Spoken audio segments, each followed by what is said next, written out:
ధనం ముందు గుడ్డిదైపోతూ ఉంది గుణం, ఆస్తుల ముందు ఆవిరైపోతున్నాయి ఆప్యాయతలు. నేటి మన ప్రవర్తనలే రేపు మన పిల్లలకు అస్త్రాలు. దూరంగా నాటిన మొక్కలు కూడా పెరిగే కొద్దీ దగ్గరవుతాయి, కానీ మనుషులు మాత్రం పెరిగిన కొద్దీ ఒకరికొకరు దూరం అవుతారు. రూపాన్ని చూసి మోసపోకు, రూపాయిని చూసి మురిసిపోకు. రూపమైనా రూపాయి అయినా శాశ్వతం కాదు, మనసులోని ప్రేమాభిమానాలే శాశ్వతం. ఒక్కసారి బట్టలు మాసిపోతే మనిషి ఎక్కడ కూర్చోవడానికైనా సిద్ధపడతాడు. అలాగే నడక చెడిందంటే ఎలాంటి పనులు చేయడానికైనా సందేహించడు మనిషి.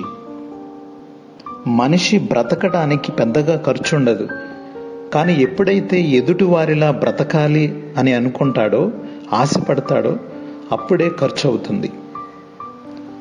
అవసరాలన్నీ తీరిపోయాక చేసిన మంచి మరచిపోయి కీడు తలపెట్టాలని చూస్తే కాలం సహించదు, ధర్మం ఊరుకోదు, జీవితాంతం మరిచిపోలేని గుణపాఠం నేర్పుతుంది. పడిపోతే పగిలిపోయే ఫోన్కే ఎంతో విలువ ఇస్తున్నాం. అలాంటిది జీవితాంతం మనతో ఉండే బంధాలకు ఇంకెంత విలువ ఇవ్వాలి? చిన్న చిన్న కారణాలతో బంధాలను దూరం చేసుకోకండి.